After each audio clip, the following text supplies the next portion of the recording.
जय हिंद मेरे डियर साथी, मैं आपका साथी विकास। और आज हम देखने वाले हैं आरआरबी रेलवे फार्मेसी 2026 में जो पेपर होने वाला है। 2025 का ये फॉर्म था, 2026 मार्च में जो पेपर होने वाला है। प्रैक्टिस सेट जारी किया गया था, उसमें हम क्या क्या कवर कर लिए थे आपको बता देना चाहते हैं। इस वीडियो में हम देखा जाए, ठीक है, यानी इतना चीज़ कवर कर लिए थे। 2015 का पेपर सोल्यूशन कर लिए थे, 2025 का 2 सेट पेपर सोल्यूशन। इतना होने के बाद अब प्रैक्टिस सेट की तरफ हम रुक कर लिए थे। टोटल देखा जाए तो 20 हम प्रैक्टिस सेट करेंगे। टोटल कितना, 20 प्रैक्टिस सेट करेंगे। आज हम सेट नंबर 6 की तरफ रुख कर रहे हैं। यदि आप इस बुक का पूरा पीडीएफ चाहिए तो पीडीएफ के बारे में आपको बता देना चाहते हैं। देखिए, इसमें पेज की बात की जाए तो कितना 384 पेज है। बुक की एमआरपी टोटल कितना दे रखा, 795, एटलीस्ट 800 रुपीज़ है। बट इसको यदि आपको चाहिए तो केवल और केवल क्या कर दीजिएगा, नॉर्मल आप डिस्क्रिप्शन में लिंक दिया गया व्हाट्सअप, उससे कांटेक्ट कर सकते हैं, या थंबनेल में नंबर दिया गया व्हाट्सअप, उससे लिंक कर कांटेक्ट करके इसको अपना ईजी से मंगा के अब तैयारी बुलंद करिएगा। ठीक, तो चलिए अपने मेन मुद्दे पर चलते हैं। इसमें यहाँ से ठीक पहला क्वेश्चन आपके सामने यहाँ से पूछ दिया है, main purpose of ground store hospital pharmacy. मतलब तुम्हारे पास यदि किसी भी फार्मेसी में, ठीक है, किसी भी हॉस्पिटल में यदि फार्मेसी रहती है, उसका एक्चुअल में मेन मुख्य उद्देश्य क्या होता है। पहला दे रखा है स्पेस यूटिलाइज करने के लिए, जगह की उपयोगिता। अब बताओ, हॉस्पिटल में तो बहुत जगह रहती है, सब जगह वार्डों में जगह रहता है, तो वहाँ सब जगह फार्मेसी थोड़ी ना खोल देते, तो इसके लिए तुम्हारे पास नहीं खोलते। पार्किंग के लिए बताइए, हॉस्पिटल में फार्मेसी खोला जाएगा पार्किंग के लिए नहीं, पार्किंग के लिए अलग व्यवस्था होती है। ईजी अवेलेबिलिटी, मतलब आप ड्रग्स, मतलब हॉस्पिटल के अंदर फार्मेसी इसलिए खोली जाती कि दवाइयाँ ईजी तरीके, आसान तरीके से उपलब्ध हो सके। तो C is the correct option. Looking good, अच्छा देखने के लिए फार्मेसी भाई हॉस्पिटल में नहीं खोला जाता। ठीक, तो इसका ऑप्शन तुम्हारे पास सी इज़ द करेक्ट ऑप्शन हो जाएगा यहाँ से। ठीक, सेकेंड नंबर क्वेश्चन की तरफ रुक करते हैं। रूट वर्ड ऑफ प्रिस्क्रिप्शन, आप बताइए प्रिस्क्रिप्शन क्या होती है। प्रिस्क्रिप्शन से देखा जाए तो एक क्वेश्चन आपके एग्जाम में रखा गया। प्रिस्क्रिप्शन एक तरह का ऐसे पर्चा होता है जिसपे डॉक्टर क्या कर देता है, लिखता है। तो उसका जो तुम्हारे पास मूल शब्द होता है, ठीक है, मूल शब्द होता है, पहले दे रखा है, यानी पहले लिखना, या ये तो पेशेंट का इस पर लिखावट तो होती ही होती है, ये तो सही है। लिख रखा to write about patient symptom, इसमें पेशेंट का सिम्टम नहीं, पेशेंट का डिटेल वगैरह पूरा लिखा जाता है। अब पेशेंट रिलेटेड जो भी दवाइयाँ रहती है इस पर दवा लिखी जाती है, इस पर साइन और सिम्टम नहीं लिखा जाता है। ठीक है, टू यानी एडवाइज पेशेंट यानी मरीज को सलाह देने के लिए प्रिस्क्रिप्शन वर्ड रूट वर्ड लिखा जाता है, भैया इसके लिए नहीं। ये केवल और केवल यानी टू गिव ऑर्डर देने के, आदेश देने के लिए फार्मासिस्ट, इसके लिए भी नहीं दिया जाता है। तो टू राइट बिफोर यानी पहले लिखना, मतलब क्या कर देते हैं, रूट वर्ड में तुम्हारे प्रिस्क्रिप्शन में पहले क्या कर देते हैं, पेशेंट का नाम हो गया, एज हो गया, एड्रेस हो गया, पूरा लिखा जाता है। ठीक, तो ए वाला ऑप्शन क्या हो जाएगा यहाँ से, करेक्ट हो जाएगा यहाँ से। ठीक, पहले लिखना होता है, ठीक है, टू बिफोर राइट बिफोर हो जाएगा। नेक्स्ट में आपके सामने 3 नंबर क्वेश्चन क्या पूछ दिया आपके सामने, ए पेशेंट आस्क, ठीक है, फॉर आइबुप्रोफेन जेल हो गया, द फार्मासिस्ट में डिस्पेंस, मतलब तुम्हारे पास कोई एक पेशेंट आता है, एक मरीज आइबुप्रोफेन जेल मांगता है, तो फार्मासिस्ट उसे देगा। बताइए फार्मासिस्ट उसे क्या देगा।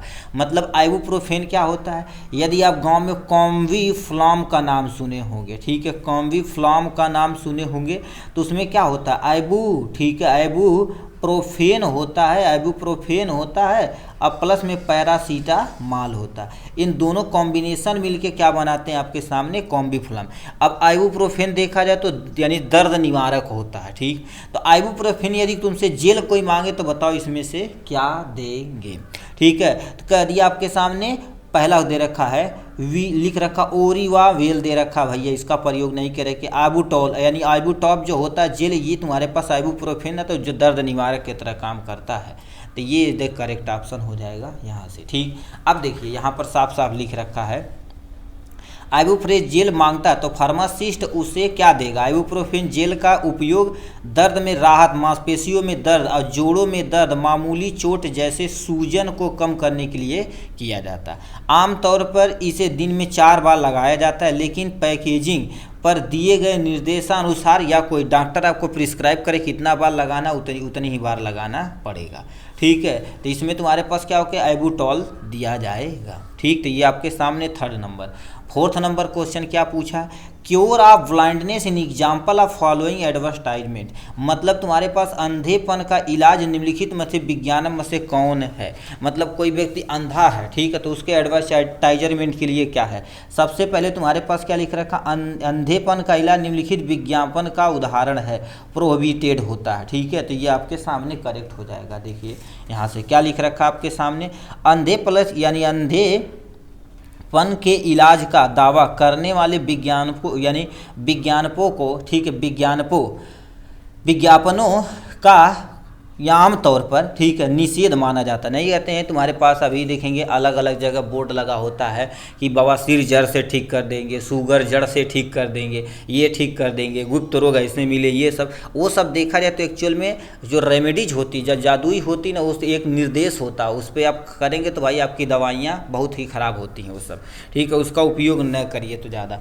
ये भ्रामक जानकारी तथा झूठी उम्मीदों को रोकने के लिए तुम्हारे पास ट्रीटमेंट एडवाइजर को सख्त नियमों का पालन करने की आवश्यकता होती है। पर्याप्त और सत्यापित चिकित्सा साथ बिना अंधेपन का इलाज क्या कर दिया जाता नहीं। भाई गाँव देखेंगे दीवार वाल पे लिखा रहता गुप्त रोगी मिले, तो उस तरह से अंधेपन रोगी मिले कि पूरी तरह से आपका अंधापन ठीक किया जाएगा। अब अंधापन कईयों कारण से हो सकता है, मोतियाबिंद हो सकता है, आँख में कोई प्रॉब्लम हो सकती है, तो आँख वाले डॉक्टर को ही दिखाना पड़ेगा। ठीक है, तो ये आपके सामने प्रोविज़न के अंतर्गत आता है। ठीक है, यानी क्या होता है? निषेध होता है, कहीं आप नहीं दिखा सकते, एक स्पेशलिस्ट डॉक्टर को ही दिखाइए, ज़्यादा सूटेबल रहेगा।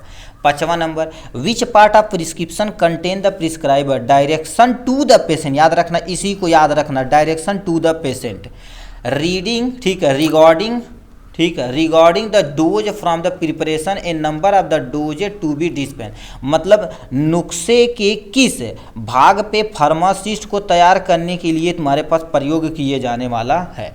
ठीक है, और वितरित किए जाने वाले खुराक की संख्या के बारे में निर्देश कौन देता है। तो अब देखिए ध्यान से सुनिए, कह दिए जब डॉक्टर क्या कर देता, पेशेंट को, ठीक है, कहता है किसको, अभी किसको देता निर्देश? फार्मासिस्ट को देता कि तुम दवा दो, तो उसको क्या बोलते हैं? सब्सक्रिप्शन बोला जाता है। क्या बोलते हैं? सब्सक्रिप्शन बोला जाता है। डेट तो भैया लिखना होता है, डेट आपको याद रखना, कोई भी प्रिस्क्रिप्शन का पर्चा आए तो डेट जरूर देखिए। उसके बाद यानी सिग्नेचर डॉक्टर का जरूरी है, तो देखना ही देखना पड़ेगा। ठीक है, तो यानी डायरेक्शन टू द पेशेंट किस पे दिया जाता है? आपके सामने सब्सक्रिप्शन पे दिया जाता है कि आपको कैप्सूल देना है, टैबलेट देना, कितना अमाउंट में देना, ओडी बीडी, ये सब सारी चीज़ें कोई कहानी होती है इन्हीं के अंतर्गत आती है। ठीक है, तो ये हो गया आपके सामने यहाँ से। ठीक है, नेक्स्ट में क्या दे रखा है, इनकी कहानियाँ थोड़ा सा सुनते हैं। 6वां नंबर क्वेश्चन क्या दे दिया है? कह दिया है is the science of poison which of harmful danger तथा फीटल ऑफ द ह्यूमन, मतलब जहरों का जो तुम्हारे पास विज्ञान क्या है, मनुष्यों के हानिकारक खतरनाक होता है। देखिए जहर की जो यानी टॉक्सिक की जो स्टडी करते हैं उसी को टॉक्सिकोलॉजी बोलते हैं। टॉक्सिक की जो स्टडी करते हैं उसी को टॉक्सिकोलॉजी बोलते हैं। तो C is the correct option हो जाएगा। फार्माकोडायनेमिक्स मतलब क्या होता है? जब दवाइयाँ हमारे शरीर में कैसे वर्क करती है उसको बोला जाता है। फार्मेसी मतलब कहीं दवाइयाँ वगैरह बेची जाती है उसको बोलते हैं। फार्माको इकोनॉमी जब कोई भी दवा पैसे इकोनॉमी के रिलेटेड से बेची जाए, पैसे के लिए बेची जाए तो उसको फार्माको इकोनॉमी कहते हैं। उसके साथ साथ बेनिफिट भी होना चाहिए। तो यानी जहर की स्टडी क्या कहलाती है आपके सामने? विष विज्ञान यानी टॉक्सिकोलॉजी कहलाती है। ठीक, तो 6ठा था। 7वां नंबर क्या कर दिया आपके सामने क्वेश्चन, यहाँ पर आ जाते हैं। 7वां नंबर लिख रखा the medicinal and toilet preparation excessive duty act pass through the parliament in, मतलब तुम्हारे पास क्या कर दिया गया है? ठीक है, मेडिसिन हो गया तथा टॉयलेट प्रिपरेशन कराने के लिए आपको किसका, ठीक है, किसका आपको निर्देश देना पड़ना है। ये पार्लियामेंट में एक पारित किया गया था। कि इसी के अंतर्गत सारा काम करना पड़ेगा। तो वो कब किया गया था? वो किया गया था आपके सामने 1955 में किया गया था। 55 कहीं है, 55 पहले है, तो पहले पे टिक मार देंगे यहाँ से। अब इसके अंतर्गत क्या क्या होती हैं ध्यान से सुनिए। देखिए, औषधि तथा सौंदर्य प्रसाधन तैयारी, मतलब तुम्हारे पास ड्रग्स एंड कॉस्मेटिक एक्ट जो होता, अधिनियम भारत के यानी भारत की संसद द्वारा 27 अप्रैल 1955 को पारित किया गया था। इसमें जैसे शराब हो गया, अफीम हो गया, गांजा भांग हो गया तथा मादक दवाइयों से युक्त औषधि और सौंदर्य प्रसाधन तैयारी पर यानी उत्पाद शुल्क लगाने तथा संग्रह करने का प्रबंधन किया जाता है। जो उसकी जांच कौन करता है? आपके सामने CDSCO करता है। इसी के अंतर्गत सारी चीज़ें देख रेख की जाती है, कैसे उसको नियंत्रित करना, ये सारी जिम्मेदारी किसकी होती है? आपके सामने इसका होता है। उसको पालन करने के लिए कब रूल लाया गया था? यानी 27 अप्रैल 1955 को लाया गया था। ठीक है, 55 इज द करेक्ट ऑप्शन हो जाएगा करेक्ट यहाँ से। नेक्स्ट पे आपके सामने 8वां नंबर क्वेश्चन क्या दे दिया है, यहाँ पर आ जाते हैं। ड्रग्स एंड मैजिक रेमेडी, अभी बोले ना मैजिक रेमेडी जो होती, act was approved by the parliament. अभी बोले थे ड्रग्स एंड मैजिक रेमेडीज होती क्या है? जैसे आप बिना, ठीक है, बिना सबूत के आप प्रचार नहीं कर सकते कि ये दवाइयाँ ले लीजिए 100% सही हो जाएगा, 150%, या प्रचार नहीं कर सकते। उसमें क्या कर देते हैं, कहते हैं ये जड़ी बूटी ले लो, ये सब सारी चीज़ें उसमें इसी के अंतर्गत आती है। इस पर पकड़े जाने पर भैया जुर्माना प्लस में जेल दोनों है। तो ये जो तुम्हारे पास कब लाया गया था, ये इसको बता देते हैं आपके सामने। ये 1954 में लाया गया था। ठीक है, 1954, वो भी कब? 30 अप्रैल 1944 को लाया गया था।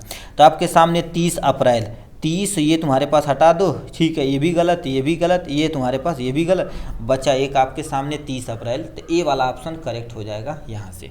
मतलब ये करते क्या है, जैसे अब अलग अलग तुम्हारे पास लोग क्या कर देते हैं, देखेंगे प्रचार करते हैं, ठीक, कि ये दवा ले लीजिए, ये जड़ी बूटी ले लीजिए कि गुप्त रोग हो जाएगा सही, ये रोग हो जाएगा सही, वो सारी ये सारी चीज़ें तुम्हारे पास इसी के अंतर्गत आती हैं। ठीक है, तो ये बहुत नुकसान करने वाली दवाइयाँ होती हैं। ठीक है, इसको लेना तो ज़्यादा सूटेबल रहेगा। नेक्स्ट में तुम्हारे पास क्या दे रखा है, करेंट PCI 2024 तथा 2024 में करेंट PCI के तुम्हारे पास प्रेसिडेंट है। अब इसको याद रख लेना, अभी जो पहले 2024 से लेकर 225 यानी 2025 मोटू पटेल थे, इनको हटा दिया गया। इस समय नया तुम्हारे पास हो गए हैं। इसको कमेंट में 2025 में जितने भी होंगे इसको हम पिनअप कर देंगे। ठीक है, अब ये चेंज हुए हैं जल्दी। ठीक है, मोटू पटेल घोटाला किए थे, उसमें क्या कर दिए थे, इनको हटा दिया गया था। सी देखो, इनके देखा इसके अकॉर्डिंग देखा जाए तो सी करेक्ट ऑप्शन हो जाएगा। ठीक है, सी करेक्ट हो जाएगा, बट इनको हटा दिया गया है। 2025 में करंट अभी जो बने हैं उनको हम बताएंगे। ठीक है, उसको कमेंट बॉक्स में, यदि आपको पता है तो कमेंट बॉक्स में इसको पिनअप कर लिख देना, नहीं तो हम इसको पिनअप कर देंगे। ठीक, इस क्वेश्चन को अभी छोड़ते हैं।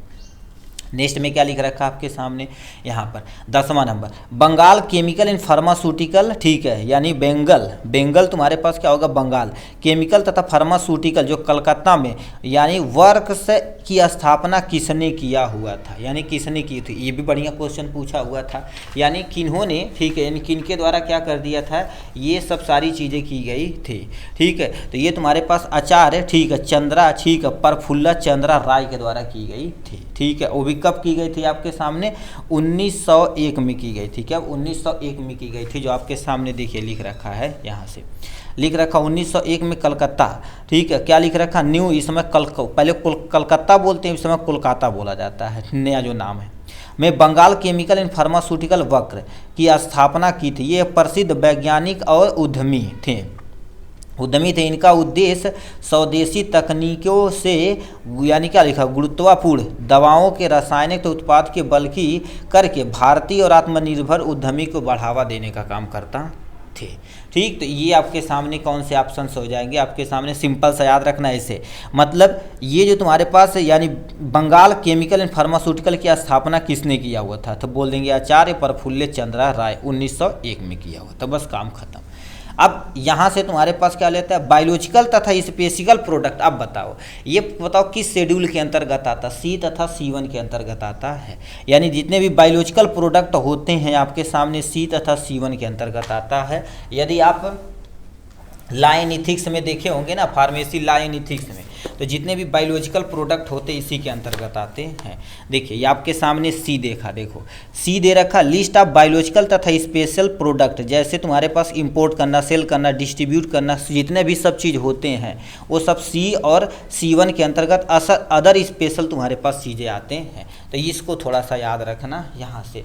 अब दे रखा पी के बारे में देखा जाए तुम्हारे पास कौन कौन चीज़ें आती हैं, ठीक है। आपके सामने पी तुम्हारे पास लाइफ पीरियड ऑफ ड्रग्स आती है और पैकेजिंग ऑफ ड्रग कैसे की जाती है ये आती। उसके बाद आर दिया, आर में तुम्हारे पास जैसे कुछ लेटेक्स वाली चीज़ें जैसे कंडोम बनाना, ठीक है, और ग्लव्स बनाना, मतलब रबर वाली चीज़ें आती हैं, ठीक है। अब यहाँ पर दिया गया है ये, ठीक। और यस के अंतर्गत तुम्हारे पास देखा जाए तो यस के अंतर्गत तुम्हारे पास कौन कौन सी दवाइयाँ आती हैं। यस के अंतर्गत स्टैंडर्ड फॉर कॉस्मेटिक आइटम आता है, ठीक। नेक्स्ट में क्या लिख रखा 12 number, ibuprofen tablet belong to schedule. अब बताओ ये देखा जाए तो तुम्हारे पास आइबुप्रोफेन यानी SAD के अंतर्गत आती, non steroidal anti inflammatory drugs के अंतर्गत आती है। अब ये जो दवाइयाँ होती किस शेड्यूल के अंतर्गत आती हैं, वो शेड्यूल H के अंतर्गत आती हैं। यदि आप लंबे समय तक इसको लेंगे तो आपको क्या होगी, लत लगने का चांस बन जाता है। शेड्यूल H के अंतर्गत आती है, ठीक है। देखिए साफ साफ लिख रखा है, ये हो गया आइबुप्रोफेन टैबलेट किसके अंतर्गत यानी शेड्यूल H में आती है, ठीक है। ये नॉन स्टेरॉयडल एंटी इन्फ्लेमेटरी है। इसका उपयोग आमतौर पर दर्द तथा सूजन तथा बुखार कम करने के लिए प्रयोग किया जाता है, ठीक। ये OTC मेडिसिन के अंतर्गत आती है, ठीक है। ये दवाएं, ठीक है, OTC मेडिसिन के अंतर्गत उपलब्ध नहीं है। याद रखना ये जो लिखा हुआ OTC तुम्हारे पास ओवर द काउंटर ड्रग्स, ऐसी दवाइयाँ होती जो बिना प्रिस्क्रिप्शन के आप ले सकते हैं। ये देखा जाए तो OTC मेडिसिन के अंतर्गत कन्फ्यूजन टाइप में होता है कि इसको OTC मेडिसिन के अंतर्गत रखेंगे कि नहीं। देखो OTC मेडिसिन मतलब बिना प्रिस्क्रिप्शन के आप ले सकते हैं। तो मोस्टली OTC आइबुप्रोफेन सब लोग बंदे ले लेते हैं, इजीली दर्द होता सब लोग ले लेते हैं, ठीक है। तो ये सी का करेक्ट हो जाएगा यहाँ से 12 नंबर का सी। 13 नंबर क्या कह दिया है, लिख रखा community pharmacy that are individual owned by local pharmacist is term, मतलब तुम्हारे पास क्या कह दिया, हिंदी समझते हैं, सामुदायिक, ठीक है। कह दिया आपके सामने सामुदायिक फार्मेसी जो व्यक्तिगत रूप से स्थानीय फार्मासिस्ट, ठीक है, फार्मासिस्ट के स्वामित्व से होती है उन्हें कहा जाता है। जो एक कम्युनिटी इंडिविजुअल होती है तो उसको भाई इंडिपेंडेंट फार्मासिस्ट बोला जाता है, स्वतंत्र फार्मेसी बोली जाती है। मतलब जैसे अब एक दो टाइप पे होता है, एक हॉस्पिटल के अंदर होता है तो वो बिना हॉस्पिटल जो भी चीज़ कहेगा वही करेंगे, दवा कम करने के लिए कहेगा कम, पैसा कम करने के लिए कम कहेगा। बट जो इंडिविजुअल ओन करते हैं, लोकल फार्मासिस्ट होते हैं गांव-गांव पे, वो इंडिपेंडेंट रहते हैं, स्वतंत्र फार्मेसी रहते हैं, मतलब वो दवाइयाँ अपने अनुसार दे सकते हैं। तो ये तुम्हारे पास है। Food storage pharmacy no, mass in no भैया। चैन फार्मेसी, चैन मतलब एक के बाद एक जुड़े रहते हैं, ऐसा नहीं होता है, ठीक, स्वतंत्र होते हैं। नेक्स्ट पे क्या लिख रखा, 14 नंबर क्वेश्चन की तरफ रुक करते हैं। 14 नंबर यहाँ पर क्या दे दिया है, इनकी कहानी थोड़ा सा सुनते हैं। Time period placing an order and recipient stock is known as, कहने का मतलब ऑर्डर देने तथा स्टॉक प्राप्त करने की समय अवधि को क्या बोला जाता है। मतलब तुम ऑर्डर करोगे, वो जब आएगा तो उसको लीडिंग टाइम बोला जाता है, यानी लीड टाइम बोला जाता है। इसको याद रख लेना। इसके देखो, जब तुम ऑर्डर करते हो, जब तक दवाइयाँ आपके यहाँ आ नहीं जाती तो उसके उसी टाइम को क्या बोलते हैं आपके सामने, लीड टाइम। शॉर्टेज टाइम मतलब आपके यहाँ दवाइयाँ नहीं। ओवर टाइम मतलब जैसे जितना बजे बोले थे उससे बाद में आया तब हो गया, ठीक है। कैरी टाइम लेके आने का समय होता है, ठीक। तो 14 का ए वाला ऑप्शन सही हो जाएगा। 15 नंबर क्या क्वेश्चन पूछा, first step of patient counselling after meeting the patient is, कहने का मतलब रोगी से मिलने के बाद रोगी परामर्श का पहला चरण क्या होता है। जैसे आप रोगी से मिले तो क्या होगा, तुरंत सुनने से सुई नहीं फेंक देगा ना, ला मार दे 20-15 सुई ला, ऐसा तो करेंगे नहीं। पहले उससे पूछेंगे कि मेडिसिन के बारे में बहुत सारी चीज़ें, पेशेंट की, देखो रोगी के पहले दिया evaluate the knowledge of medicine, उसको क्या करेंगे, रोगी के औषधि के ज्ञान का मूल्यांकन करेंगे, मतलब उसको कितनी नॉलेज है ज्ञान के। भाई ये फार्मासिस्ट हो कि नहीं बनाई हुआ ना, तो ये रॉन्ग हो जाएगा। इंट्रोडक्शन, हाँ इंट्रोडक्शन तो अपना गर्व करेंगे तो ये भी सही है, ठीक, पहला स्टेप। बट ये पहला स्टेप नहीं है। अब पहला step to discuss the information required by the patient, मतलब रोगी द्वारा आवश्यक जानकारी पर चर्चा करना। पहले उसके बारे में जानोगे तभी तो चर्चा करोगे, तो ये भी रॉन्ग हो जाएगा। लिख रखा यानी to tell about medicine in their important, मतलब औषधि और उनके यानी महत्व के बारे में बताना। मतलब जैसे दवा देंगे, ठीक है, दवा देंगे तो दवा के बारे में बताएंगे कि ये दवा इसका काम है, इसका काम ऐसे तरह खाइएगा। तो ये पहला हमारा मेन पर्पज़ है, ठीक है, फर्स्ट स्टेप के अंतर्गत आता है, ठीक है। तो इससे क्या कर देते हैं, हम पता कर लेते हैं कि व्यक्ति जान रहा है कि नहीं। तो अब दवा के बारे में जान जाएगा, तो हमसे यदि पूछेगा तब हम अपना इंट्रोडक्शन देंगे, नहीं तो सब जगह से इंट्रोडक्शन थोड़ी ना देना शुरू कर देते हैं हम, ठीक है। ये हो जाएगा। 15 नंबर क्या क्वेश्चन पूछ दिया है, लिख रखा है द फॉलोइंग डिस्पेंसरिंग एरिया, ठीक है, in square feet is required 100 bed of capacity of hospital. मतलब 100 बिस्तरों की क्षमता वाला हॉस्पिटल लिखित में से कितना वर्ग स्क्वायर मीटर उसको जगह चाहिए। तो कम से कम तुम्हारे पास 100 रहेगा तो 300 से लेके 400 चाहिए, ठीक है। 350 तुम्हारे पास वर्ग square metre is the correct option हो जाएगा, ठीक। तो ये आपको थोड़ा सा याद रहना चाहिए, ठीक है। 17 नंबर क्या question, name the hospital in which the first hospital फार्मूलरी for the government teaching hospital in India in publish 1997 में। मतलब उस अस्पताल का नाम बताइए, मतलब उस अस्पताल का नाम बताना है, ठीक है, जिसे 1997 भारत के राष्ट्र यानी सरकारी शिक्षण अस्पताल के रूप के लिए पहला अस्पताल फार्मूलरी प्रकाशित किया गया था। भैया तुम्हारे पास क्या होगा, तिरुवनंतपुरम में सरकारी मेडिकल कॉलेज था, तिरुवनंतपुरम में पहला ये कॉलेज स्टार्ट किया गया था, ठीक है। तो यह तुम्हारे पास B is the correct option हो जाएगा यहाँ से, ठीक। अब कब किया गया था, 1977 में। यहाँ पर देख सकते हैं भारत में सरकारी शिक्षण अस्पताल के लिए पहला अस्पताल 1997 में सरकारी मेडिकल कॉलेज और अस्पताल, ठीक है, त्रिवेदम यानी तिरुवनंतपुरम में प्रकाशित किया गया था, यानी पहला यही तुम्हारे पास ये करेक्ट हो जाएगा यहाँ से, ठीक। अब आते हैं 18 number, the word ambulatory care mean, मतलब एम्बुलेंसी केयर का मतलब क्या होता है, OPD, मतलब ये आते हैं, एम्बुलेंट्री मतलब मूव करते हैं, आते हैं, मूव करते ही तुम्हारे पास क्या होते हैं, चले जाते हैं, ठीक है। तो एम्बुलेंसरी पेशेंट किसे कहते हैं, ठीक। ऑप्शन में क्या दे रखा है आपके सामने, इमरजेंसी भैया, तो इसको रखना ही पड़ेगा। आउट केयर ये भी सही होगा, इन पेशेंट केयर ये भी सही हो जाएगा। तो मतलब A और B, तो तुम्हारे पास D वाला तुम्हारे पास सही हो जाएगा। आएंगे यदि ज़रूरत रहेगी तो उसको हम मेडिकल दे के, दवा दे के उनको क्या कर देंगे भैया, बोलेंगे आप घर जाइए। नहीं ज़रूरत रहेगी तो उनको क्या करना पड़ेगा, इन पेशेंट केयर, पेशेंट का केयर करेंगे, रख के कुछ दिन फिर भेज देंगे आपके सामने। नेक्स्ट में क्या लिख रखा, which of the following also called milk of magnesia, यानी milk of magnesia, magnesium hydroxide को हम मिल्क ऑफ मैग्नीशिया बोलते हैं, जिसको हम इनो के नाम से जानते हैं। मैग्नीशियम हाइड्रोक्साइड को हम क्या बोलते हैं, मिल्क ऑफ मैग्नीशिया, जो सफ़ेद कलर का होता है। मैग्नीशियम क्लोराइड भैया हाइड्रोजन ऑक्साइड होना चाहिए, तो ये गलत हो जाएगा। मैग्नीशियम हाइड्रोक्साइड तुम्हारे पास क्या हो जाएगा, बी वाला ऑप्शन सही हो जाएगा। इसका उपयोग तुम्हारे पास एंटासिड के प्रयोग किया जाता है, जैसे एसिडिटी किसी को हो गया तब मिल्क ऑफ मैग्नीशिया का प्रयोग किया जाता है एसिड को कम करने के लिए, एंटासिड के रूप में। नेक्स्ट में आपके सामने 20 नंबर कह दिया है, an antacid that is most likely to induce gastric hypersecretion is. कहने का मतलब तुम्हारे पास इसमें कौन सा ऐसा एंटासिड है, ठीक है, कौन सा एंटासिड है जो हम क्या कर देते हैं, मोस्टली प्रयोग करते हैं किसमें, यानी गैस्ट्रिक हाइपर सिक्रीशन में। तो कह दिया आपके सामने कैल्शियम कार्बोनेट और तुम्हारे पास बिस्मथ सब ग्लेरेट हो जाएगा, एल्युमिनियम हाइड्रोक्साइड, मैग्नीशियम हाइड्रोक्साइड। तो सबसे सूटेबल जो होता है जो गैस्ट्रिक सिक्रीशन को कम करता है, हम क्या कर देते हैं, कैल्शियम कार्बोनेट CaCO3 को क्या उपयोग किया जाता है। कैल्शियम कार्बोनेट यदि मान लेते हैं हाइपर एसिडिटी हो गई है, ठीक है, हाइपर एसिडिटी, क्योंकि हाइपर सिक्रीशन होगा तो एसिडिटी का चांस होने का ज़्यादा रहेगा, तो हम कैल्शियम कार्बोनेट का प्रयोग करेंगे। तो ए वाला ऑप्शन क्या हो जाएगा आपके सामने, करेक्ट हो जाएगा, ठीक।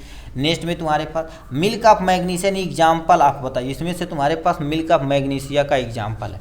मिल्क ऑफ मैग्नीशिया एक तरह का एंटासिड होता है। अब ये करता क्या है, मिल्क ऑफ मैग्नीशिया, ये पेट है, तो पेट क्या कर देता है, यदि एसिडिटी ज़्यादा हो गई है, ठीक है, एसिडिटी हो गई तो ये क्या कर देता है, हमारे पेट के अंदर जाके कार्बन डाइऑक्साइड में होता है, जिससे ऑस्मोटिक लग्जेटिव की तरह काम करता है। तो ऑस्मोटिक लग्जेटिव, तो तुम्हारे पास जो एसिडिटी हुई है उसको क्लीन करने का काम करता है, ठीक है। अब ये करती आंत से जो इंटेस्टाइन होती है उससे पानी खींच लेती है, मल को नरम कर देती है, जिससे आराम से स्टूल बाहर की तरफ निकल जाता है, उससे ऑस्मोटिक लग्जेटिव बोला जाता है, ठीक। आपके सामने 22 नंबर क्वेश्चन क्या दे दिया है, इनकी कहानी सुनते हैं।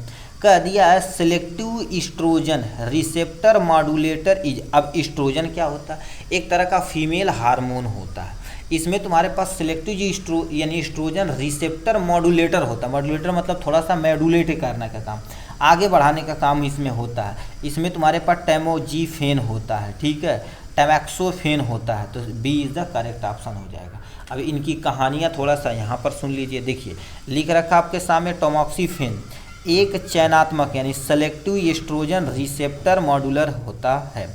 यह स्तन ऊतक जैसे एस्ट्रोजन रिसेप्टर पॉजिटिव स्तन कैंसर के लिए उपचार में किया जाता है, मतलब ब्रेस्ट कैंसर किसी फीमेल को हुआ है तब।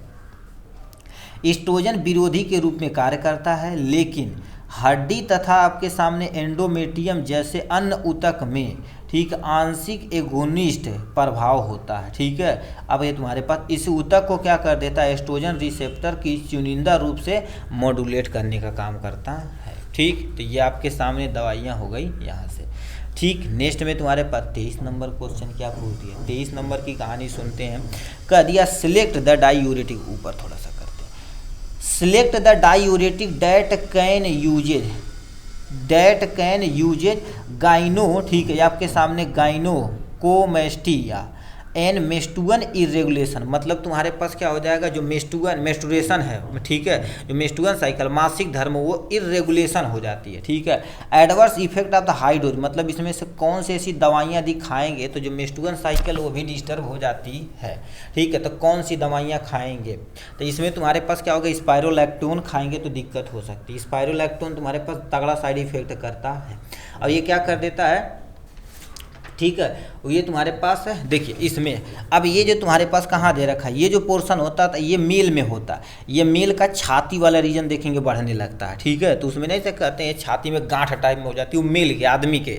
अब ये मेस्टुअन पीरियड तुम्हारे पास फीमेल के अंतर्गत होता है। ये यदि दवाइयाँ खाएंगे तो दिक्कत हो जाएगी, ठीक है। क्यों? क्योंकि एंटी एड्रेनर्जिक कैटेगरी के अंतर्गत आती है, जो हार्मोन लेवल को क्या कर देती है? प्रभावित करती है। तो स्पाइरोलैक्टोन इज द करेक्ट ऑप्शन हो जाएगा यहाँ से। 24 नंबर क्वेश्चन क्या पूछा है? फुरसामाइड एक्ट बाई इनविशन, मतलब इसमें फुरसामाइड क्या होती है? एंटी डाययूरेटिक दवा होती है। ये किसको इनविट करती है? ये पहुंचते ही सोडियम पोटेशियम यानी सोडियम पोटेशियम 2 और क्लोराइड कोर यानी रिसेप्टर पे ये वर्क करती है।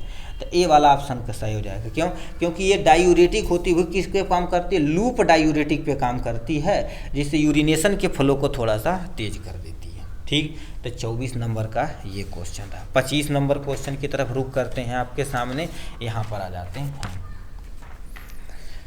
25 नंबर क्या लिख रखा? डेमेंटिया है। अब बताइए डेमेंटिया क्या होता है? डेमेंटिया तुम्हारे पास क्या होगा? जब कहते हैं भूला गए तुरंत, इनके बतौले तुरंत भूला जाए, जब भूलने का आदत होती है, यादाश्त में कमी हो रहा है, कहने का मतलब एक गजनी टाइप में हो जाए है, तो उनको डेमेटिया बोला जाता है। तो डेमेटिया तुम्हारे पास क्या होती है? देखिए डेमेटिया मुख्य रूप से संज्ञात्मक कार्यों ही यानी हानि शामिल होती है। इसमें तुम्हारे पास स्मृति, सोच, तर्क शामिल होता है।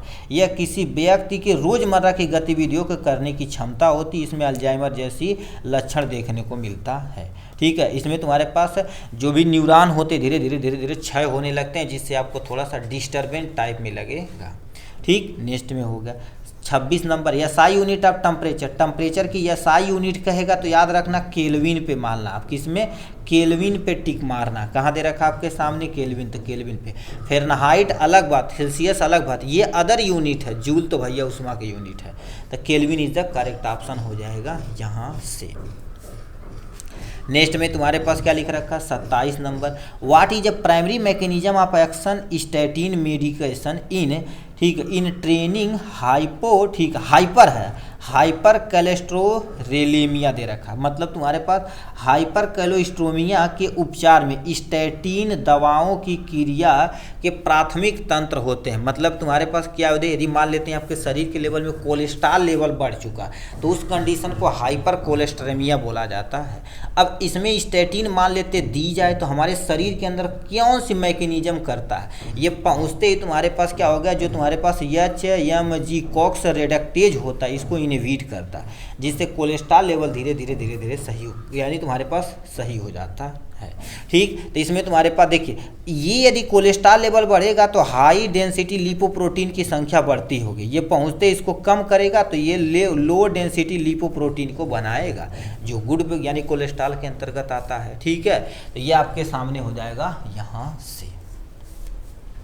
ठीक, तो सी इज द करेक्ट ऑप्शन हो जाएगा यहाँ से।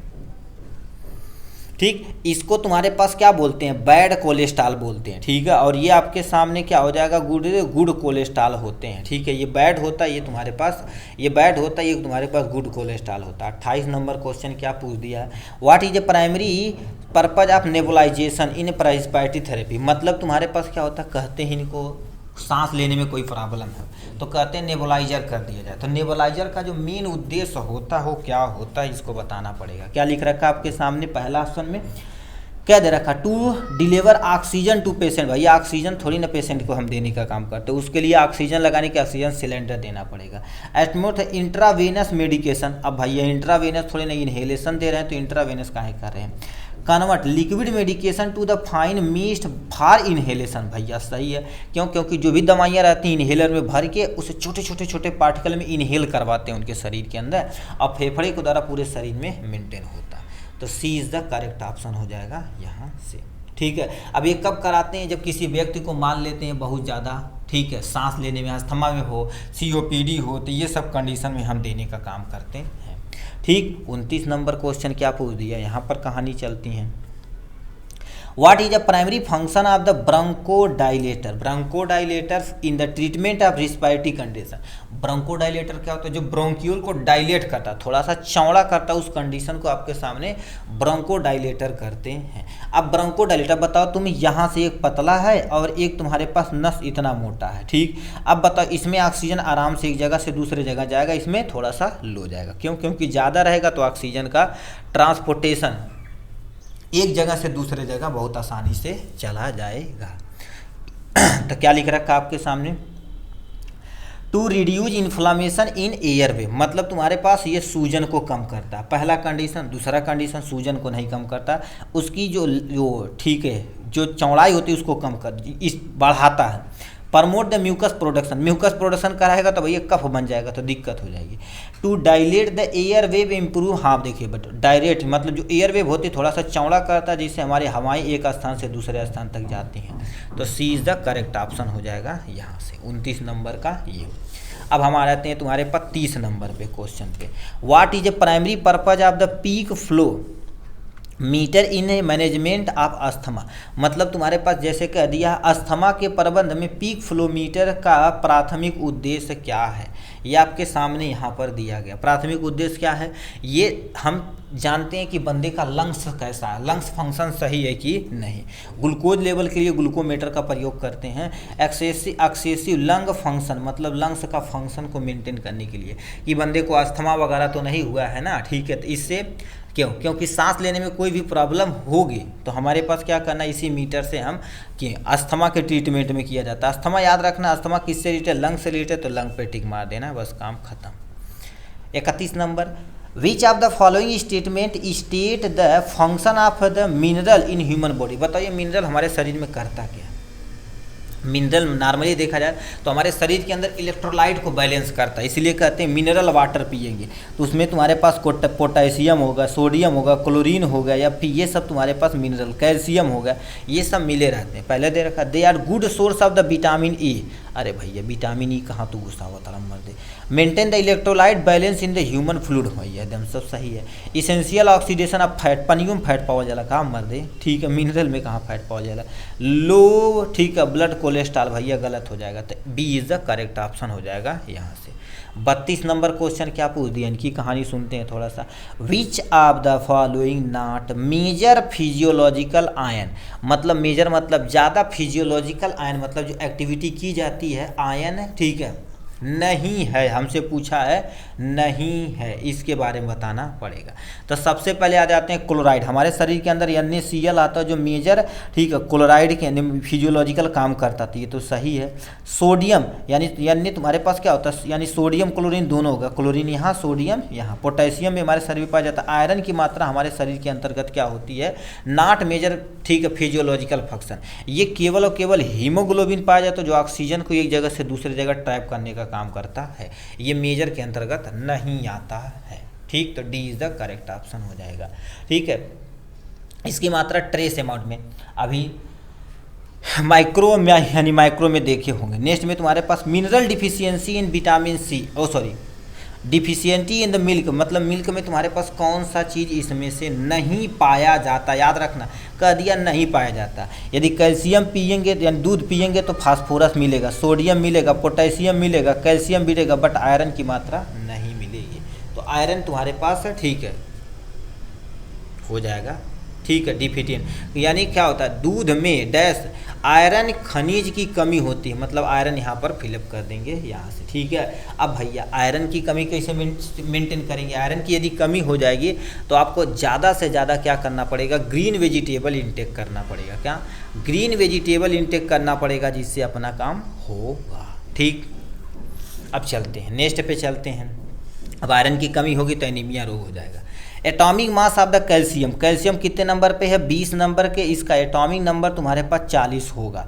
40 यहाँ दे रखा है, ये दे रखा है, ये दे रखा है, ये दे रखा है। ठीक है, तो किस पे टिक मारेंगे, 40 पे टिक मार देंगे, लगभग पे। ठीक, ये हो जाएगा। एटॉमिक नंबर ही उसका डबल कर देंगे, लगभग एटॉमिक मास हो जाता है, ये याद रखना। Which one of the following contain the maximum calcium, मतलब इसमें से कौन सा ऐसा चीज़ है जिसमें कैल्शियम की सबसे अधिक मात्रा पाई जाती है। रागी में, यानी चावल में क्या पाया जाता है, आपके सामने स्टार्च पाया जाता है, इसमें क्या हो जाएगा, कार्बोहाइड्रेट पाया जाता है। ज्वार में भी कार्बोहाइड्रेट पाया जाता है, पर रागी में अधिक से अधिक मात्रा में कैल्शियम की मात्रा पाई जाती है। ठीक है, रागी होती है। अब बच्चे तथा यानी बुजुर्ग, ये मजबूती है, हड्डी को क्या करती है, जैसे पहले लोग क्या करते थे, भजड़ा रगड़ते थे, खाते थे, मस्त तरह से हड्डी स्ट्रांग रहती, तब तो थोड़ा इस गिलना भाड़ से टूट गए गोड़ पैर, जहाँ हो गई। ठीक है, तो रागी इज द करेक्ट ऑप्शन हो जाएगा यहाँ से। ठीक, तो ये तुम्हारे पास 35 नंबर। 36 नंबर के तरफ चलते हैं। यहाँ पर क्या दे दिया है, 36 नंबर की कहानी क्या दे रखा, which of the following mineral is required for the thyroid hormone synthesis, मतलब ये तो भैया हर बच्चे को पता है। कहने का मतलब थायराइड हार्मोन संश्लेषण के निम्नलिखित में से कौन सा खनिज आवश्यक है, आयोडीन, आयरन, जिंक या आपके सामने सेलेनियम दिया गया। अब बताइए, थायरॉक्सिन जो यहाँ पर गर्दन वाले रीजन पे रहती है ना, जो तो थायराइड एक ग्लैंड होती है जो थायरॉक्सिन तथा कैल्शियोटेनिन और ट्राई आयोडोथायरॉक्सिन निकालती है। ठीक है, तो इसमें तुम्हारे पास क्या चाहिए, इसको आयोडीन चाहिए, क्योंकि थायरॉक्सिन में आयोडीन की कमी होगी तो घेघा रोग हो जाएगा। तो ए इज द करेक्ट ऑप्शन हो जाएगा यहाँ से। ठीक है, अब याद रखना, ये थायराइड जो ग्लैंड होती है इसमें तुम्हारे पास सबसे पहले देखा रखा थायरॉक्सिन निकलता, क्या होगा, थायरॉक्सिन और आपके सामने ट्राई आइडो, ठीक है, ट्राई आइडो थायरॉक्सिन निकलता है, ट्राई आइडो थायरॉक्सिन निकलता है यहाँ से। ठीक है, तो ये थायराइड ग्लैंड आयोडीन लेवल को मेंटेन करता है। 37 नंबर क्या कह दिया फंक्शन यानी फॉलोइंग इज नॉट एक क्लिनिकल फीचर ऑफ मलेरिया, मतलब इसमें से मलेरिया का कौन सा फीचर नहीं है। मलेरिया क्या होती है, एक मच्छर से काटने से होती है जो प्रोटोजोआ के कारण से होने वाली बीमारी है। ठीक है, प्रोटोजोआ जैसे प्लाज्मोडियम मलेराई हो गया, प्लाज्मोडियम वीवैक्स हो गया, तो ये सब कहानी आप थोड़ा सा प्लाज्मोडियम के बारे में सुने होंगे। ठीक है, तो वहीं पर यहाँ पर बताना पड़ेगा। ठीक है, तो अब यहाँ से बताइए क्या क्या दे दिया गया है जी, कहाँ गया पेंसिल, कहाँ गई भाई, यहाँ पर है। ठीक है, पहले दे रखा तुम्हारे पास चिल तथा तुम्हारे पास क्या होगा, ठंड लगना तथा कपकपी होना। यदि तुम्हारे पास इनको नॉर्मल देखा जाए, किसी बंदे को मलेरिया हुआ है तो चिल मतलब ठंडक तो लगना ही लगना था, ये तो सही है। क्या नेथ में तुम्हारे पास यानी क्या लिख रखा, मैलजिया, ये भी तुम्हारे पास होना सही बात है।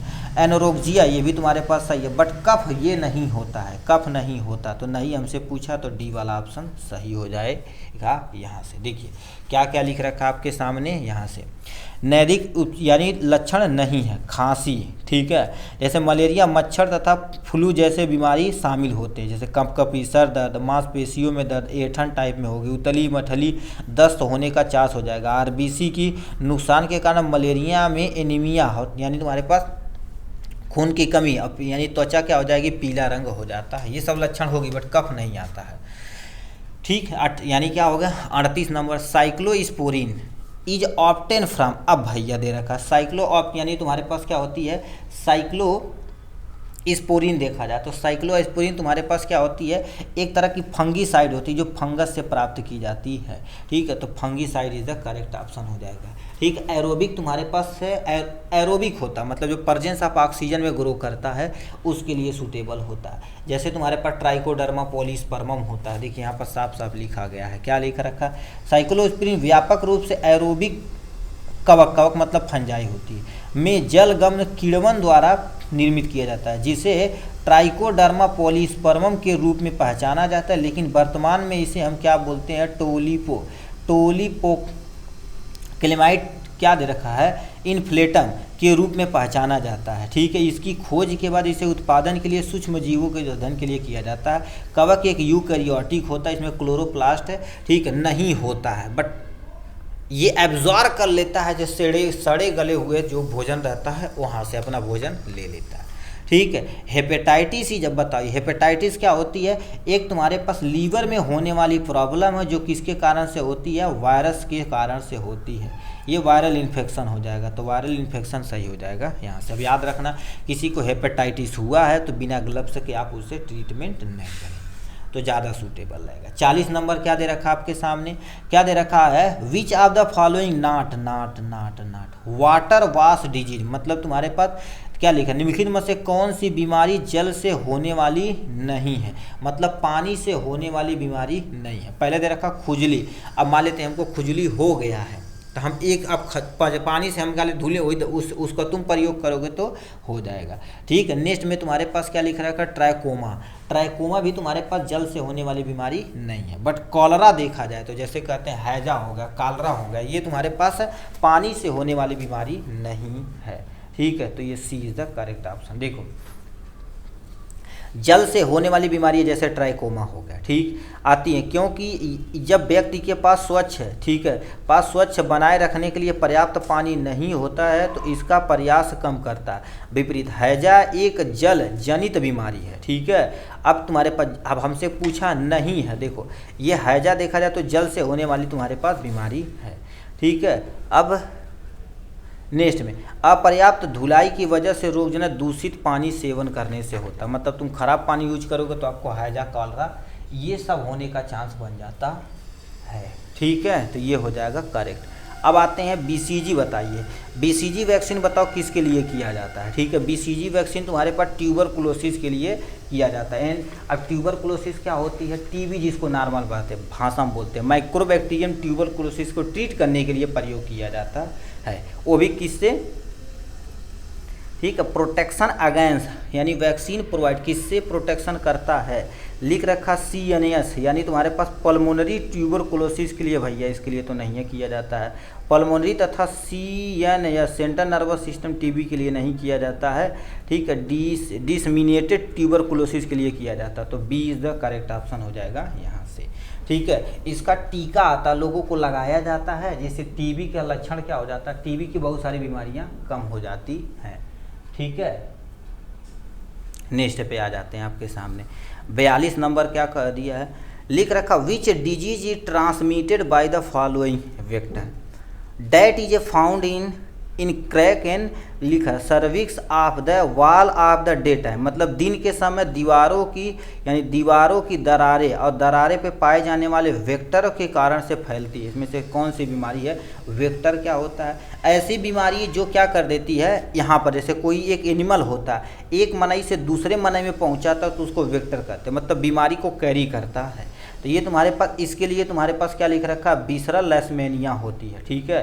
तो B is the correct option हो जाएगा, ठीक है। जो सैंड फ्लाई के द्वारा फैलती है, ठीक है, सैंड फ्लाई जो होती है उसके द्वारा ये वेक्टर का तरह काम करता है, ठीक है। इसमें आप बुखार होगा, वजन में कमी होगी, ठीक है, यकृत का बढ़ना, लीवर थोड़ा सा फैटी हो जाएगा, ये सारी चीज़ें देखने को मिलती हैं, ठीक है। अब कह दिया आपके सामने मैच स्टिक टेस्ट किसके लिए पॉजिटिव होता है। जो मैच स्टिक टेस्ट होता है किसके लिए, वो कटैचू के लिए होता है, ठीक है। जो आपके सामने फेल कटैचू, ब्लैक कटैचू होता है उसके लिए सूटेबल होता है। तो यहाँ पर क्या फिलअप कर देंगे आप, कटैचू, तो कटैचू इज द करेक्ट ऑप्शन हो जाएगा। देखिए साफ साफ लिख रखा है यहाँ से कहानी। देखिए आपके सामने क्या लिख रखा, कैटेचिन परीक्षण एक माचिस की तिल्ली को जली पौधे के अर्क में डुबोया जाता है। अर्क मतलब जो उसका पानी रहता है उसी में डुबाया जाता है। बर्नर के पास सुखाया जाता है और सांद्र या सीएल से गीला किया जाता है। लौ को यानी के पास गर्म करने पर माचिस की तिल्ली की लकड़ी, ठीक है, तक लकड़ी क्या होती है, फ्लूरोसिनॉल के निर्माण के कारण गुलाबी तथा लाल हो जाती, तो समझ जाना वो परीक्षण सही है। तो कटैचू के लिए किया जाता है। 44 नंबर क्वेश्चन क्या दे दिया है, 44 नंबर में कह दिया आपके सामने, इन गैब्रियर, ठीक है, गैम्ब्रियर फ्लूरेसिन टेस्ट डैश कलर फ्लूरेसेंस इज, ठीक, absorb in the light of petroleum ether layer. कहने का मतलब जैसे ये जो टेस्ट परीक्षण में हल्के, ठीक है, पेट्रोलियम ईथर परत में तुम्हारे पास किस कलर का प्रदीप्त दिखाई देती है, वो किस कलर की आपके सामने, हरी कलर की देती है। जैसे मान लेते हैं इसको, देखिए क्या लिख रखा आपके सामने, गैब्रियर, ठीक है, गैम्ब्रियल, ठीक है, फ्लूरेसेंस परीक्षण में हल्के पेट्रोलियम ईथर परत गहरे रंग की प्रदीप्त दिखाई देती है और कैटेचिन की उपस्थिति को ये रिप्रेजेंट करता है। तो green is the correct option हो जाएगा। गोल्ड बीटर स्किन टेस्ट, ये तो बच्चों को पता है, ये आपके सामने बीटीयू बोर्ड में ही क्वेश्चन पूछा गया था, ठीक है। Is use to detect the presence of dash class of compound, मतलब तुम्हारे पास यानी तुम्हारे पास होता क्या है, गोल्ड बीटर टेस्ट किया जाता था, किसके लिए तुम्हारे पास किया जाता है, वो टेनिन के लिए किया जाता है। तो देखिए आप साफ साफ लिख रखा है टेनिन में क्या क्या, देखो टेनिन वे पदार्थ होते जिनका यानी जिनका पता मापक छिपाने वाले पाउडर अवशोषण के कारण एक मूल परीक्षण द्वारा किया जाता है, जिसको हम क्या बोलते हैं, गोल्ड बीटर स्किन टेस्ट के रूप में जाना जाता है। टेनिन यौगिकों को गोल्ड बीटर की त्वचा परीक्षण के आधार पर दो प्रमुख समूहों में विभाजित किया जाता है। तो गोल्ड बीटर टेस्ट किसके लिए किया जाता है, आपको याद रखना, टेनिन के लिए किया जाता है, ठीक है। Tannin is the correct option हो जाएगा यहाँ से। 46 number, which of the following lock of the blood supply, मतलब तुम्हारे पास इसमें से कौन सी ऐसी जगह है पर जहाँ पर ब्लड सप्लाई नहीं होती है। पहले तो रखा बोन में, तो भैया बोन मैरो होता है, यहीं पर ब्लड तो बनबा करता है, बोन मैरो में ही ब्लड बनता, तो वहाँ पर सप्लाई होना स्वाभाविक बात होती है। कनेक्टिव टिश्यू ऐसे टिश्यू होते हैं तो जो जैसे बोन हो गया कनेक्टिव टिश्यू, ब्लड एक फ्लूइड कनेक्टिव टिश्यू ऑलरेडी है ये है, तो इसके अंतर्गत तुम्हारे पास क्या होती है, ब्लड सप्लाई तो होती है। कार्टिलेज क्या होती है, कार्टिलेज ऐसी जगह होती है जो हड्डी की तुलना में मुलायम होती है, तो इसमें ब्लड की सप्लाई नहीं होती। जैसे गांठों के दो गांठों के बीच में जो होता है उसे कार्टिलेज बोलते हैं, ठीक है। ये उम्र बढ़ते समय आपके हड्डियों में कार्टिलेज की मात्रा कम होने लगती है। 47 number, adipose tissue in new burn babies card, मतलब तुम्हारे पास एडिपोज टिश्यू किसे कहते हैं, जिसे फैट टिश्यू बोलते हैं, ठीक है। जो अभी बेबी थोड़ा सा पैदा हुआ तो उसमें क्या होता है, उनका देखेंगे स्किन पूरा ब्राउन टाइप में रहती है, भूरिया टाइप में रहती है, तो ब्राउन टिश्यू उन्हें बोला जाता है, ठीक है। तो ब्राउन टिश्यू हो जाएगा। ब्राउन टिश्यू ये क्या कर देती है, जैसे अभी कोई बच्चा पैदा हो रहा तो उसमें देखेंगे फैट की मात्रा ज़्यादा रहती है, क्योंकि इंसुलेशन मेंटेन करना पड़ता है। 48 नंबर क्या पूछा, which connective tissue is found between the skin and muscle. अब दो तीन चीज़ याद रखना। सबसे पहले तुम्हारे पास बोन से बोन का जोड़ने का काम किसका होता है, आपके सामने लिगामेंट का होता है, यानी बोन से बोन का जोड़ने का काम लिगामेंट होता है। और स्किन हमसे पूछा है, ठीक है। अब स्किन से तुम्हारे पास स्किन, इसको हम क्या कर देते हैं, मसल लिख देते हैं, ठीक है। ये आपके सामने मसल से बोन की जोड़ने का काम किसका होता है, गुरुदेव, टेंडॉन्स का होता है। क्या होता है आपके सामने, टेंडॉन्स का होता है। तब हमसे क्वेश्चन तुमसे पूछ दिया है, स्किन को मसल से पकड़ रखने की जिम्मेदारी किसकी होती है, एरियोलर टिश्यू की होती है। किसकी, एरियोलर टिश्यू। कार्टिलेज टिश्यू क्या होती है, हड्डी की तुलना में क्या होती है, थोड़ा सा सॉफ्ट होती है और हड्डी हड्डी के बीच में पाई जाती है। जो कान बना हुआ है आपका सामने कार्टिलेज का बना हुआ। प्लाज्मा क्या होती है, ब्लड के अंदर जो लिक्विड वाला पार्ट होता है वो प्लाज्मा कहलाता है। एडिपोज टिश्यू ऐसे टिश्यू होते हैं जो फैट डिपोजिट करते हैं, जैसे आर्गन के बीच में रहते हैं। ठीक है, तो areolar is the correct option हो जाएगा यहाँ से। ये सहारा प्रदान करते हैं और मान लेते हैं सहारा मतलब इंसुलेटर का काम करते हैं। जैसे मान लेते हैं चर्बी ज़्यादा रहे, एडिपोज टिश्यू स्किन और मसल के बीच में रह जाएगी तो चर्बी हो जाएगी ज़्यादा, चर्बी ज़्यादा होगी तो इंसुलेशन का काम करेगा और चोट से बचाएगा। नेक्स्ट में तुम्हारे पास क्या लिखा, red pigment haemoglobin in present in, भैया बच्चे को पता है रेड ब्लड सेल जिसको हम शॉर्ट में RBC कहते हैं। अब इन सब की कहानी हम ऑलरेडी बता चुके हैं। ठीक है, अब कह दिया आपके सामने QSR कॉम्प्लेक्स इन ECG में तुम्हारे पास डीपोलराइजेशन बोलते हैं, इसे डीपोलराइजेशन बोला जाता है। क्या बोलते हैं इसको, डीपोलराइजेशन, वो भी वेंटिकुलर डीपोलराइजेशन। क्यों, क्योंकि हार्ट तुम्हारे पास कितने चेंबर का होता है, 4 चेंबर का। लेफ्ट आर्ट्रियम लेफ्ट वेंटिकल होता है और राइट आर्ट्रियम होता है और राइट वेंटिकल होता है। तो ये जो तुम्हारे पास वेंटिकुलर होता है, डीपोलराइजेशन होता है तो उसे हम QLS कॉम्प्लेक्स बोलते हैं। आप थोड़ा सा ऐसे देखे होंगे ना, तो ये जो ECG का ग्राफ होता उसमें ये देखने को मिलता है। तो क्या दे दिया गया आपके सामने, यहाँ पर आ जाते हैं। देखिए लिख रखा आपके सामने वेंटिकुलर डीपोलराइजेशन, तो ए वाला ऑप्शन सही हो जाएगा यहाँ से। ठीक, अब हम आते हैं नेक्स्ट की तरफ। थोड़ा सा क्वेश्चन यहाँ से नेक्स्ट क्वेश्चन की तरफ रुक करते हैं। नेक्स्ट कहानी क्या दे दिया गया है यहाँ पे, ड्यूरेशन ऑफ द डायस्टोल। अब भैया इसको हम नहीं बताएंगे, आप इसे कमेंट बॉक्स में लिख के दिखाइएगा। क्योंकि ये सेट नंबर 4 में आपको पूरा डिटेल में बताया गया था। ठीक है, कह दिया आपके सामने, देखिए जब हार्ट कॉन्टैक्ट तथा रिलैक्स करता तो टोटल टाइम कितना 0.8 सेकेंड लगता है। क्या कर देता है, 8 सेकेंड लगता है। अब एक बार सिस्टोल होता है, सिस्टोल मतलब कॉन्ट्रैक्शन होता है, एक बार आपके सामने डायस्टोल होता है। तो डायस्टोल होने में कितना टाइम लगता है, हमसे टाइम पूछा हुआ है। 0.1 सेकेंड, 0.1 तुम्हारे पास सिस्टोल होता है तो ये भैया रॉन्ग हो जाएगा। 0.3 तुम्हारे पास रॉन्ग हो जाएगा। अब इसमें से दोनों में से बताइए कौन सा करेक्ट ऑप्शन हो जाएगा यहाँ से। अब हिंट थोड़ा सा आपको पता चल गया होगा, आप कर देंगे। 52 नंबर क्या दे रखा आपके सामने, यहाँ पर कहानी थोड़ा सा चलती है। कह दिया है glycoside present in the next vomica seed, मतलब ये देखा जाए तो फार्माकोग्नोसिस है। ठीक है, तो उसमें तुम्हारे पास जैसे कह दिया नेक्स वोमिका सीड में कौन सा ग्लाइकोसाइड प्रेजेंट होता है, इसमें क्या होता है, लोगानिन होता है। क्या होता है, लोगानिन इज द करेक्ट ऑप्शन हो जाएगा यहाँ से। ठीक है, तो ये जो होता है करते क्या है, ग्लाइकोसाइड प्रेजेंट होता है। तो 52 नंबर का ए वाला करेक्ट हो जाएगा यहाँ से। ठीक है, ये हो जाएगा। नेक्स्ट में तुम्हारे पास क्या लिख रखा, 53 नंबर क्या दे दिया गया आपके सामने, लिख रखा Borntrager test is a carry out of, ठीक, आउट ऑफ फॉर आइडेंटिफिकेशन। मतलब तुम्हारे पास क्या लिख रखा है, ब्रोन ट्रेजर परीक्षण किसकी पहचान के लिए किया जाता है। ये मतलब इसमें से किसकी पहचान के लिए किया जाता है, याद रखना ये ग्लाइकोसाइड के लिए किया जाता है। वही खास करके एंथ्राक्यूनिन ग्लाइकोसाइड के लिए किया जाता है। एंथ्राक्यूनिन जो होता है आपके सामने मलेरिया के उपचार में प्रयोग किया जाता है। तो करिए कार्टिकोस्टेरॉइड, ठीक है, ये quinine group of the drugs, anthraquinone पे तुम्हारे पास टिक मार देंगे यहाँ से। ठीक है, तो ये आपके सामने 53 नंबर का सी, देखिए आपके सामने यहाँ पर लिख रखा, देखिए लिख रखा बोनेट टेस्ट जो तुम्हारे पास एंथ्राक्यूनिन ग्लाइकोसाइड की पहचान के लिए किया जाता है। ठीक है, ये औषधि का गुण तुम्हारे पास क्या होता है, पौधों से एक वर्ग में पाया जाता है। मतलब ये मोस्टली देखा जाए तो किससे निकाला जाता है, जो पेड़ वगैरह होते हैं उनसे निकाला जाता है।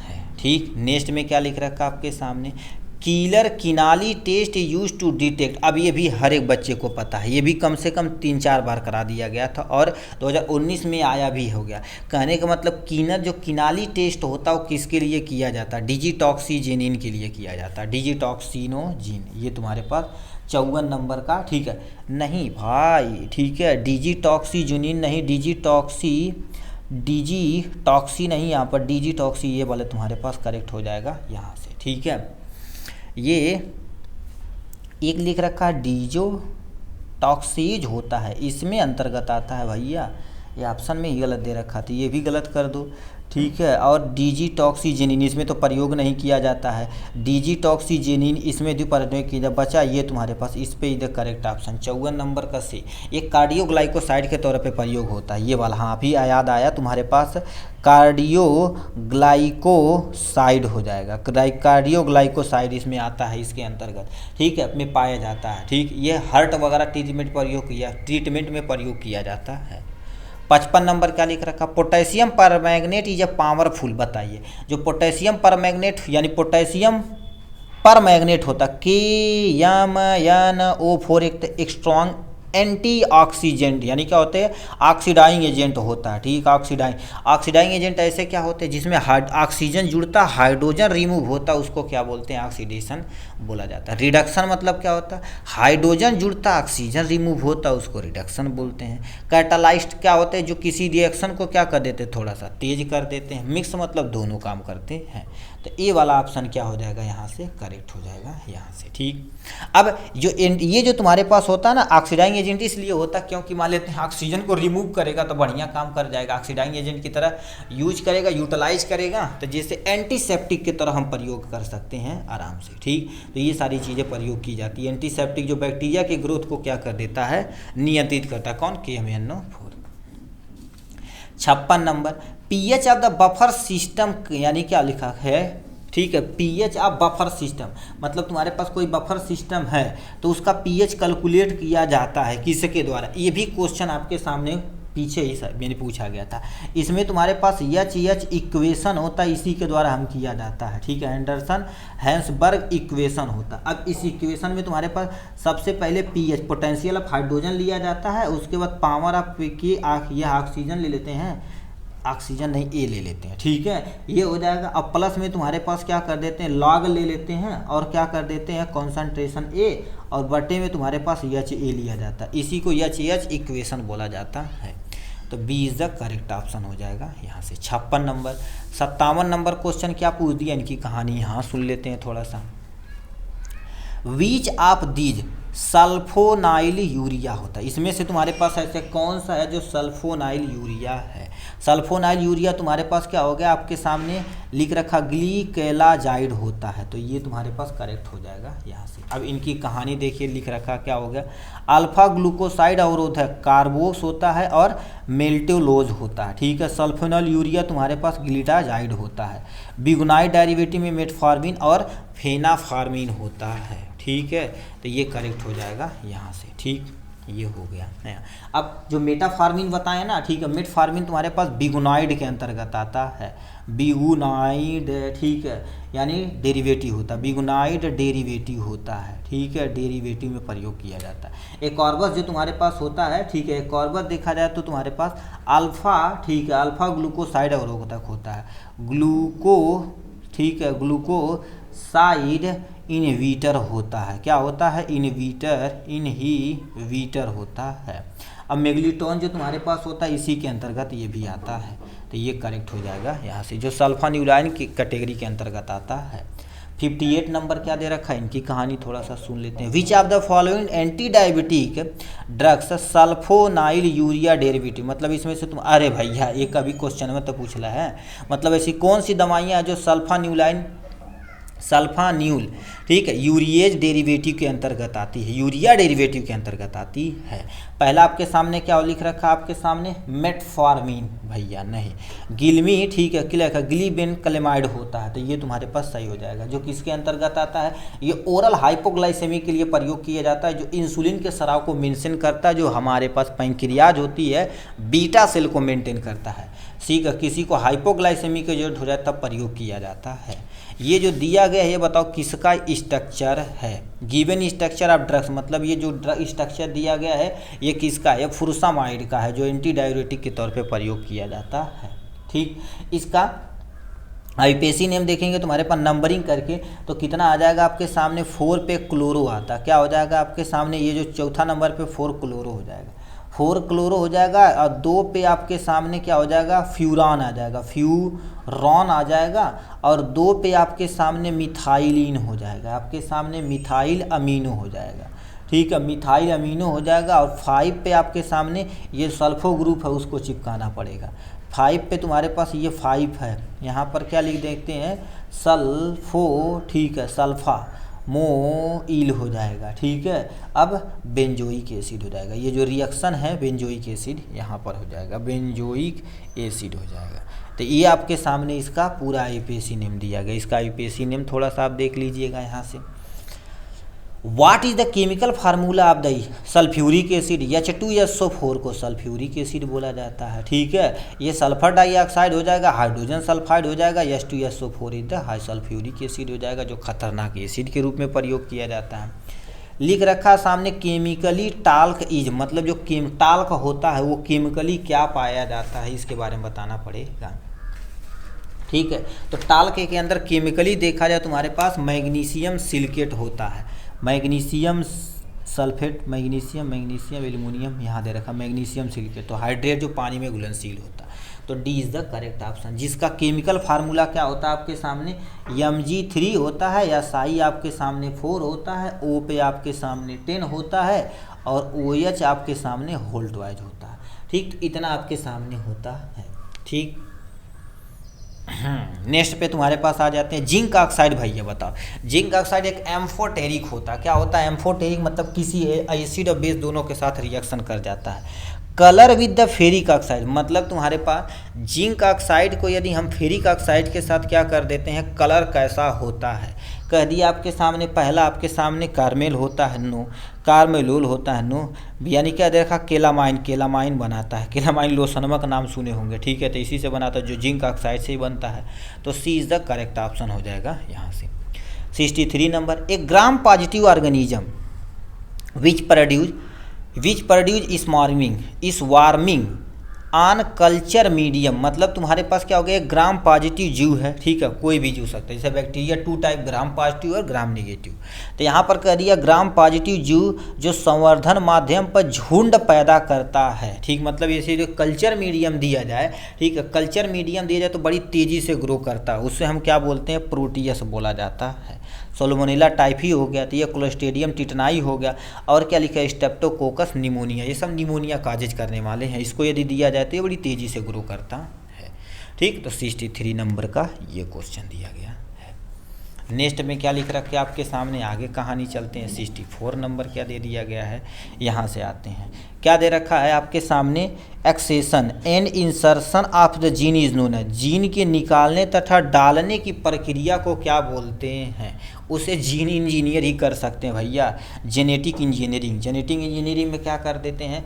अब देखेंगे करते क्या हैं, जैसे ये आपके सामने डीएनए हो गया, डीएनए के अंदर मान लेते किसी जीन को रिमूव करना, जोड़ना है, तो एक प्रोटीन होता है जिसे लाइगेज बोलते हैं, जो एंजाइम, जो इसे हम ग्लू बोला जाता है, डीएनए का गोद बोला जाता है। इसी के द्वारा हम क्या कर देते हैं, जोड़ देते हैं, और रिस्ट्रिक्टेड एंजाइम होते हैं उसे कट करते हैं, और किसी भी मॉडिफाई जीन को जीएमपी, जिसे नाम सुने होंगे आप, जीएमपी, ठीक है, जीएमओ या जीएमपी यानी जेनेटिक मॉडिफाई ऑर्गेनिज्म होता है। इससे हम नई नई चीज़ें बनाते हैं, जैसे नया नया फूल बना देंगे, नया नया एनिमल बना देंगे, तो ये सब इसी के द्वारा किया जाता है, जो जेनेटिक इंजीनियरिंग के द्वारा ये जीन का इंटरफेयर करते हैं डीएनए के अंदर। 65 नंबर क्या दे रखा है, विच of the following force is use in the cyclone separator, use for the size separation, मतलब आप फार्मास्यूटिक्स में पढ़े होंगे। ठीक है, तो साइज सेपरेशन मतलब अलग अलग चीज़ को अलग अलग करने के लिए साइक्लोन सेपरेटर का प्रयोग किया जाता है। तो अब वो तुम्हारे पास किस पे काम करता है, मतलब किस सिद्धांत पे काम करता है, कौन सा फोर्स लगाता है, तो सबको पता, बड़ी तेज़ी से घुमाता था, सेंट्रीफ्यूगल फोर्स होता है आपके सामने यहाँ से। ठीक है, तो यहाँ पर तुम्हारे पास B is the correct option हो जाएगा। और जितना तेज़ी से घुमाएगा, इसका चित्र देखोगे तो तुमको बड़े अच्छे से समझ में आएगा, सेंट्रीफ्यूगल ऐसे बड़ी तेज़ी से नाचता है। ठीक है, 66 नंबर क्या दे दिया गया, तो as per IP Indian pharmacopoeia लिख रखा है, डिस्पर्सन ऑब्टेन व्हेन, ठीक है, dispersible tablet are added to water must pass through sieve with नम, यानी विथ नोमियल मेस अपर्चर, मतलब तुम्हारे पास आईबी के अनुसार जब फैलाने, ठीक है, फैलाने योग्य गोलियों को पानी में मिलाया जाता है, ठीक है, तो प्राप्त, ठीक है, फैलाव को नाम मात्र जल जाल अपर्चर द्वारा छलनी से गुजारा जाता, तो वो कितना नंबर रहते हैं? According to IP Indian pharmacopoeia के अकॉर्डिंग देखा जाए तो ये जो तुम्हारे पास फैलता है तो उसमें कम से कम 710 माइक्रोमीटर होना ही होना चाहिए। देखिए आपके सामने लिख रखा है, देखिए लिख रखा है, यह फैलाने योग्य जो टैबलेट होता है फैलाव के एक चलनी तथा चलनी स्क्रीन से गुजरते हैं जो 710 माइक्रोमीटर जल अपर्चर से पार किए जा सकते हैं। इससे पार करेंगे तो आसान है, नहीं तो सही नहीं है। During the preparation of parenteral product ऐसे प्रोडक्ट होते हैं जो इंजेक्शन के द्वारा हमारे शरीर में दिए जाते हैं। जब वो प्रिपरेशन किए जाते हैं, all the container enclosure are throughout the clean with, मतलब क्योंकि स्टलाइज तो करना पड़ेगा, स्टलाइज नहीं करेंगे तो दिक्कत हो जाएगी। तो ये कह दिया है इंजेक्शन द्वारा दिए जाने वाले उत्पाद को तैयारी के दौरान सभी कंटेनर तथा क्लोजर को अच्छी तरह से किससे साफ किया जाता है। तो हर एक बंदे को पता है, तुम्हारे पास क्या होगा, हर एक बंदे को पता है, एल्कोहल से या आपके सामने डिटर्जेंट से, ठीक है, डिटर्जेंट से, भैया डिटर्जेंट से कहाँ पर आप करिए हमारी खतरनाक बात है, एसीटोन से या तुम्हारे पास ईथर थे। एल्कोहल देखा जाए तो अभी स्प्रिट के रूप में आता है, एल्कोहल एक्चुअल में नहीं देना चाहिए था, इसको आइसोप्रोपाइल देना चाहिए था, ठीक है, आइसोप्रोपाइल देना चाहिए। इसी के द्वारा हम क्या कर देते हैं, उसे साफ करते हैं, ठीक है। तो वही लिख रखा, अच्छी तरह से किससे साफ किया जाता है, ठीक है। तो इससे एल्कोहल से भी किया जाता है और सैनिटाइजेशन भी किया जाता है, ठीक है। तो इस पे ए इज द करेक्ट ऑप्शन हो जाएगा यहाँ से, ठीक है। ढक्कन को साफ करना और कंटेनर को साफ करना, तो स्टरलाइजेशन करने के लिए डिटर्जेंट का तो प्रयोग कर नहीं सकते हैं। ईथर एक एंटीबैक्टीरियल, इसका भी तो प्रयोग किया जा सकता भाई। एसीटोन देखा जाए तुम्हारे पास क्या कर देते हैं, भी एंटीबैक्टीरियल है, तो इसका भी तो प्रयोग किया जा सकता। तीनों ऑप्शन में तो सही लग रहा है भाई। During the preparation of parenteral product, ठीक है, all container and closure are through the clean with, किससे किया जाता है, एल्कोहल पे टिक मार देना या ईथर पे, दोनों तो सही लग रहा है यार, ठीक है। ये हो जाएगा तुम्हारे पास, मोस्टली अल्कोहल का प्रयोग किया जाता है। चलो हटाओ, कह दिया that are use for the pyrogen test, मतलब इसमें से तुम्हारे पास पायरोजन टेस्ट क्या होता है कि कोई भी चीज़ फीवर तो कॉजेज नहीं करता, उसको पायरोजन टेस्ट किया जाता है। तो पायरोजन टेस्ट बताओ किस पे किया जाता है, ठीक है,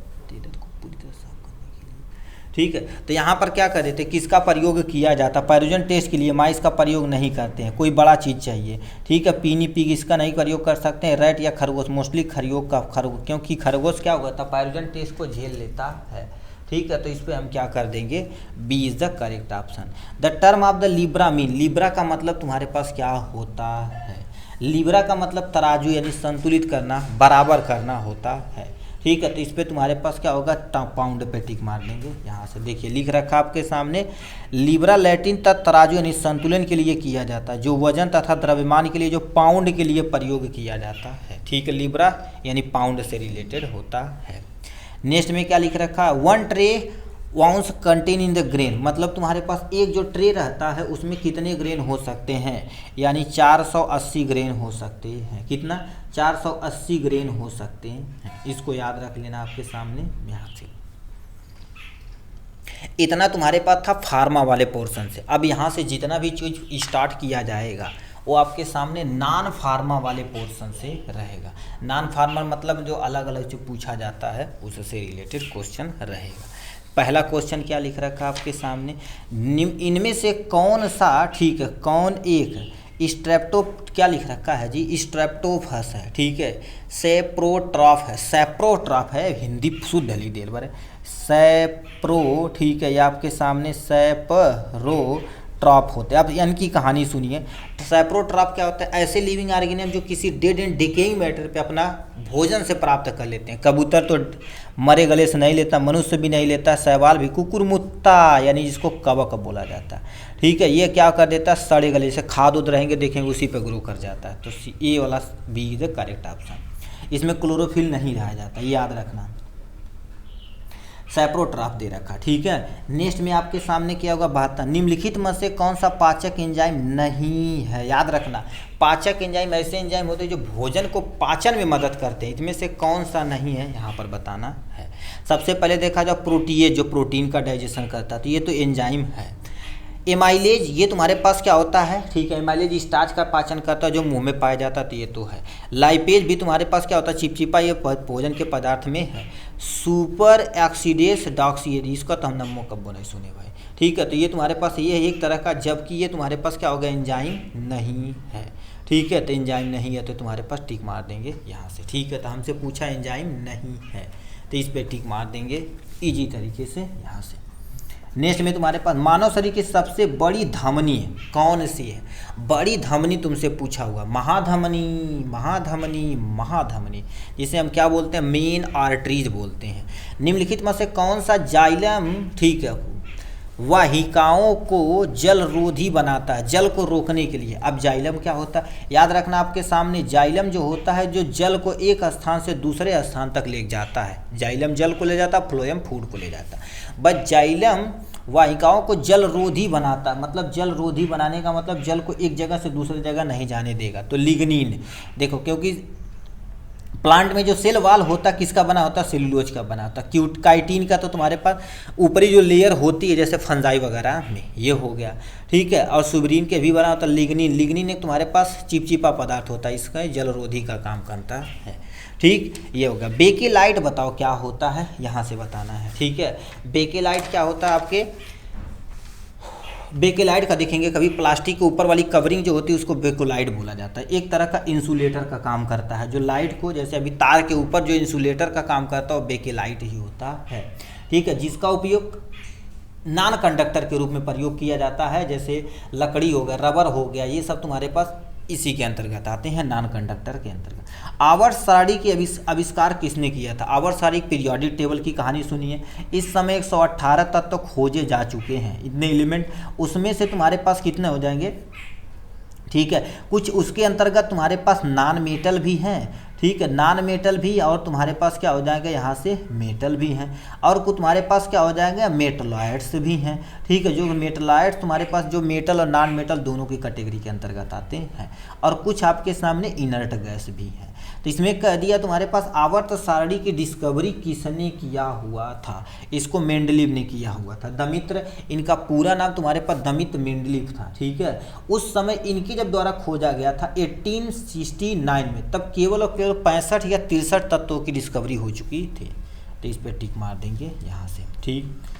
अब यहाँ पर आ जाते हैं 77 नंबर। 77 नंबर क्या लिखे, धातुओं कोई ऑक्साइड आमतौर पे होते हैं, मतलब जो धातु होते हैं उसके ऑक्साइड जो रहते हैं भैया बेसिक नेचर के रहते हैं, किसी भी धातु के ऑक्साइड मोस्टली बेसिक नेचर के रहते हैं। जैसे लोहे पर जंग का लगना, ये तुम्हारे पास क्या होगा, लोहे पर जंग लगना तुम देख लो, Fe2O3 होता है, तो ये बताओ ऑक्सीडाइज हो गया, तो ये बेसिक नेचर का हो गया, यहाँ पर चिपका देना।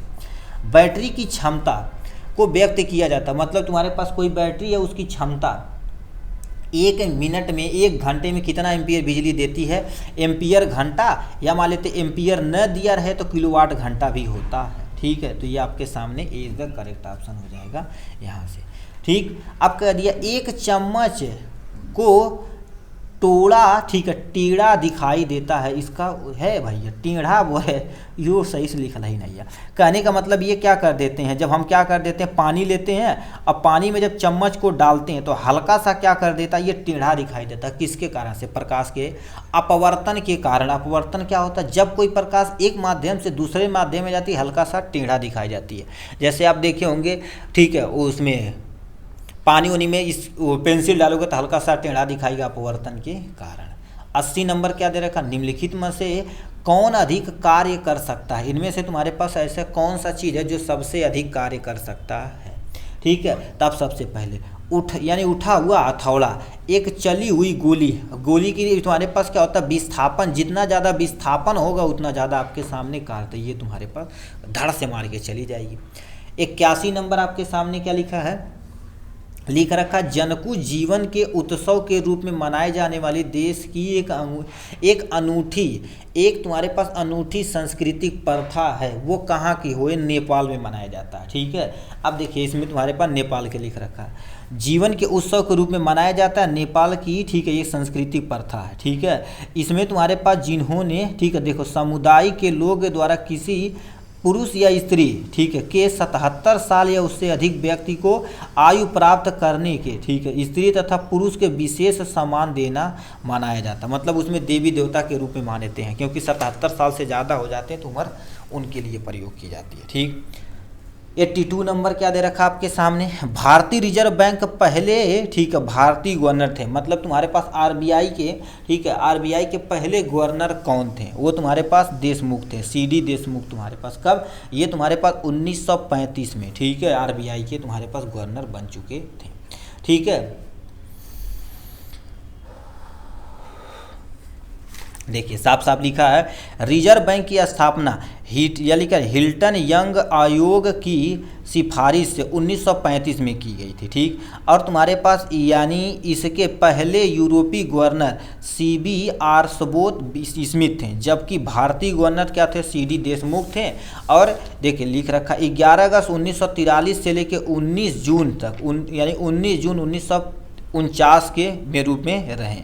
ये 25वें गवर्नर तुम्हारे पास शशिकांत जी हैं। ठीक है, वर्तमान में ये भी चेंज हो गए हैं, 25वें गवर्नमेंट जो वर्तमान में है ये भी तुम्हारे पास चेंज हो गए, बट इसमें देख लेना एक बार। आरबीआई केंद्र के प्रतीक क्या होगा, केंद्रीय होगा, जो RBI reserve bank of India जिसको बोलते हैं। ठीक है, तो ये हो जाएगा यहाँ से। अब हम नेक्स्ट पे चलते हैं 83 नंबर पे। ये आ जाएगा आपके सामने, यहाँ पर क्या दे दिया गया, इनकी कहानी थोड़ा सा सुन लेते हैं, इसको साइड में रख लेते हैं। भारत के संविधान अनुच्छेद चुनाव आयोग के सदस्य और राज्य विधानसभाओं की चुनाव का पर्यवेक्षण किनके यानी करने की शक्ति देता है। मतलब इसमें से कौन सा ऐसा तुम्हारे पास अनुच्छेद है जो ये सब अनुमति देता है। ठीक है, तो आपके सामने कितना होता है, 324। तो 324 चुनाव के अनुच्छेद के अंतर्गत चुनाव आयोग ये सब शक्ति उसको प्राप्त होती है। याद रखना, चुनाव आयोग में जो रहते हैं, मान लेते कुछ करे तो उनको ऊपर एफआईआर तथा जेल भी नहीं भेज सकते हैं। ठीक है, आपके सामने कितना हो जाएगा, 84 नंबर। भारतीय संविधान के किस भाग के संघ लोक सेवा आयोग का प्रावधान है। मतलब तुम्हारे पास भारतीय संविधान किस योग में संघ लोक सेवा का आयोग प्रदान किया जाता है, मतलब किस भाग में किया जाता है। भाग तुम्हारे पास क्या होगा, 14 के अंतर्गत किया जाता है। ये सामने दे रखा देखिए 14, और ये तुम्हारे पास 10, 5, 15 इस यानी कुछ वर्ग के विशेष अनुच्छेद होता है। 300 यानी 30 से लेकर 342 तक। और तुम्हारे पास 10वां जो भाग होता है अनुसूचित तथा जनजाति क्षेत्र के लिए बनाया गया है। और 8वां होता है राज्य, ठीक है, संघ राज्य क्षेत्र के लिए किया गया। इसका अनुच्छेद यहाँ पर दिया गया, अनुच्छेद थोड़ा सा याद करना पड़ेगा यहाँ से। 85 नंबर क्वेश्चन क्या दे रखा आपके सामने, निम्नलिखित में से कौन सा भारत में सबसे बड़ा नदीय द्वीप है। मतलब भारत में सबसे बड़ा नदीय द्वीप है, तुम्हारे पास क्या होगा, जामुली द्वीप के अंतर्गत आता है। ठीक है, अब जामुली द्वीप तुम्हारे पास ब्रह्मपुत्री नदी से मध्य में बसा भारत का सबसे बड़ा नदी होती है। ठीक है, इसको याद रखना। प्रशांत महासागर का आकार क्या है, मतलब उसका जो शेप है एक्चुअल में तुम्हारे पास क्या हो गया, यानी लगभग त्रिभुजाकार है। ठीक है, ट्रायंगल शेप में पाया जाता है। ठीक है, इसका क्षेत्रफल यदि देख सकते हैं तुम्हारे पास क्या लिख रखा, देखिए ये तुम्हारे पास धरातल 1/3 के रूप में ढका होता है, जिसमें इतना इसका वर्ग किलोमीटर तक फैला हुआ। इसकी आकृति त्रिभुजाकार और क्षेत्रफल संपूर्ण स्थलों के क्षेत्रफल के। विश्व का सबसे गहरी सागरी, ठीक है, प्रशांत महासागर में यार क्या लिखा है, मेरियाना गर्त इतना गहरा तुम्हारे पास माना जाता है। ठीक, बाल गंगाधर तिलक को वैलेंटाइन, ठीक है, कर दिया वैलेंटाइन चिरोल द्वारा के रूप में वर्णित किया गया था। किसके रूप में किया गया था, यानी जो तुम्हारे पास बाल गंगाधर तिलक थे उनके लिए किसके लिए किया गया था, तो भारतीय अशांति के जनक के लिए किया गया था। सी इज द करेक्ट ऑप्शन हो जाएगा यहाँ से। ठीक है, ये कब किया गया था, 1890 में किया गया था, इसको भी याद रख लेना थोड़ा सा यहाँ से। 89 नंबर क्या लिख रहा है, द शासन काल में मुगल साम्राज्य क्षेत्र के मामले में अपने चरम पर पहुँच गया था। मतलब किसके शासन में मुगल साम्राज्य क्षेत्र के मामले चरम पर पहुँच चुका था। ठीक है, किस पे चरम पर पहुँच चुका था, इनके बारे में बताना पड़ेगा। ठीक है, ठीक है, तो किस पे टिक मार देंगे? जहांगीर पे। अब यहाँ जहांगीर की थोड़ी कहानी सुनिए, देखो। औरंगजेब मुगल बादशाह शाहजहां 1627 से लेकर 1657, ठीक है, ये शाहजहां का पुत्र था। 3 नवंबर तुम्हारे पास 1618 के उज्जैन में हुआ था, ठीक है। इन्होंने क्या कर दिया था? औरंगजेब ने दिल्ली में करवाया हुआ था, ठीक है। गुरु तेग बहादुर की हत्या ये करवा दिए थे। तो इसको थोड़ा सा ये इतिहास वाले पोर्शन से है, ठीक है। यहाँ पर 90 नंबर क्या करेगा? निम्नलिखित में से कौन सा शहर पांडव राज्य राजधानी है? ठीक है, पांडव राजाओं की राजधानी माना जाता है, ठीक है। उससे क्या बोलते हैं? मैदेरु बोलते हैं, ठीक है। जो मैदेरु तुम्हारे पास पांडव वंश के दक्षिण भारत में एक प्राचीन तमिल साम्राज्य था, ठीक है। इसमें तुम्हारे पास क्या होगा? नोडिया वंश के प्रथम राजा माने जाते थे। अब यहाँ पे क्या दे रखा? ये रिलेशन वाला क्वेश्चन दिया, और एक रिलेशन से क्वेश्चन आता ही आता है। सोहन ने राजू से कहा, सोहन जो है राजू से कहा, कल मैं तुम्हारी माता के पिता की एकलौती नतीन सुनीता से मिला था। चलो, राजू ने कहा कि उसकी माँ अपने माता पिता की एकलौती संतान थी। तो राजू और सुनीता में क्या संबंध है? भाई बहन पिता भतीजा। तो देखिए, सबसे पहले देखिए क्या होगा। सोहन राजू से कहा कि इसकी माँ जो तुम्हारे पास ये है, इनके जो पिता है ये है, ठीक। अब ये सुनीता इसका तुम्हारे पास क्या होगा? भाई है, ठीक है। तो भाई है तो बताओ क्या होगा? ये सुनीता क्या होगा? इसका भाई लगेगा, तो भाई पे टिक मार देना। भाई दिया है तो भाई पे टिक मार देना। यहाँ से रिलेशन वाले एक क्वेश्चन आता है। ये पैटर्न दिया गया आपके सामने, ये पैटर्न दिया गया है। इस पैटर्न में इसका मतलब क्या होता है? यहाँ पर जो थोड़ा सा सर्कल किया गया है। अब इसको यदि डिकोड करेंगे आप ना, ठीक है, डिकोड करेंगे, ठीक है, डिकोड करेंगे तो आप इजी तरीके से यहाँ से इसको सॉल्व कर पाएंगे, ठीक है। तो इसमें डिकोड करेंगे तुम्हारे पास क्या हो गया? बी नंबर दिया गया है, तो B is the 4 is the correct option हो जाएगा यहाँ से। अब ये क्या क्या कैसे कैसे दिया गया, इनकी कहानी समझते हैं। 3 3 3 2 5 इसको करना पड़ेगा भाई, ठीक है। यहाँ पर 3 गुणे 2 किया है, उसके बाद 6 गुणे 2 किया है, गुणा किया है। रुको हम बताते हैं कैसे किया है, ठीक है। इसका गुणा इसमें किया है, 6 गुणे में 2 इसका किया है, इसका गुणा इसमें किया, इसका गुणा इसमें किया है, इसका, ठीक है। देखो 6 दूनी 12, 12 का यदि स्क्वायर करेंगे 12 12 हम 44, और 3 और 2 तुम्हारे पास कितना कर देंगे? यहाँ पर 12 12 हम 44 हो जाएगा। अब यहाँ से 3 2 5 करेंगे, ठीक है, गुणा करेंगे ना, यानी 6 दूनी 12, 12 12 हम 44, 3 दूना 6, 6 के 36, इसका स्क्वायर ये है। अब तुम्हारे पास 5 3 कितना हो जाएगा? 15, 15 का स्क्वायर आपके सामने कितना हो जाएगा? 200 इतना हो जाएगा। तो अब ये देखा जाए तो 256 है, ठीक है, 256 ये आपके सामने कितना हो जाएगा? यहाँ पर 4 हो जाएगा, ठीक है, 4 हो जाएगा। अब हम क्या कर देते हैं? यहाँ से गुणे में हम क्या कर देते हैं गुरुदेव? ठीक है, 4 4, ठीक है, 4 लिख दिए, और इसको हम क्या कर लेते हैं? यक्स मान लेते हैं, ठीक है, यक्स मान लेते हैं। तो इसको सॉल्व करेंगे, ठीक है। तो 4 चौक ये किसका स्क्वायर है? इसको ला कर डिवीजन करते हैं ना, डिवीजन करेंगे तो 4 चौका 16, ये 16 का स्क्वायर है, ठीक है। तो ये 4 तुम्हारे पास आंसर आएगा। तो यहाँ पर 4 करेंगे, 4 चौका 16 हो जाएगा, 4 गुणे 4 16 हो जाएगा, 16 का स्क्वायर करेंगे तो 256 आ जाएगा। तो 4 करेक्ट ऑप्शन हो जाएगा यहाँ से। ये विकल्प दिया गया है AZZ, B triple Y, triple C और ट्रिपल एक्स दे रखा है। सी के बाद तुम्हारे पास क्या हो जाता है? डी आता है, ठीक है, यानी सी के बाद तुम्हारे पास, ठीक है, सी के बाद डी आता है, ये दे रखा था। ये तो आसान क्वेश्चन था, ठीक है। कह दिया 2 संख्या AB और तीसरी संख्या C क्रमशः 15 35 और से 15% और 35% कम है। A संख्या से कितने प्रतिशत कम है? तो प्रतिशत यदि निकालोगे तो तुम्हारे पास ये आ जाएगा 20 वाला आंसर। ये देखिए कैसे निकाला गया है। पहले दे रखा C से 15% निकाला, यहाँ पर B के C 32% निकाला है, यहाँ पर दोनों को क्या कर दिया? माइनस कर दिया, 20% आ जाएगा आपके सामने। यहाँ से इस पे टिक मार देना। 5000 से सबसे छोटी बड़ी, यानी छोटी से छोटी है सबसे बड़ी संख्या क्या है जिसे जब क्रमशः 5 6 7 से विभाजित किया जाता है तो शेषफल 4 5 6 बचता है? ठीक है। तो इसका एलसीएफ आपको निकालना पड़ेगा। एलसीएम पहले निकालेंगे किसका आपके सामने, 5 हो जाएगा, 6 हो जाएगा, 7 का एलसीएफ निकालेंगे। तो एलसीएफ निकालेंगे तो आपके सामने कितना हो जाएगा, 210 आ जाएगा। 210 से आप क्या कर देंगे, 5000 को डिवीजन करेंगे। 5000 को डिवीजन करेंगे, जितना आएगा, ठीक है। इसका जो तुम्हारे पास कितनी बार जाएगा आपके सामने, 23 बार जाएगा। 23 बार जाएगा तो आपके सामने यहाँ पर जो कट पीट के आएगा रिमाइंडर वगैरह 170 आएगा। फिर 170 क्या कर देंगे, यहाँ से लाके माइनस कर देंगे, और एक संख्या कम है तो इसको माइनस करेंगे, 4829। 4829, तो बी वाला ऑप्शन सही हो जाएगा। देखिए सबसे पहले एलसीएम निकाला आपके सामने, एलसीएम से डिवीजन किया, रिमाइंडर या रिमाइंडर से माइनस करके ये बना दिया गया है आपके सामने यहाँ से।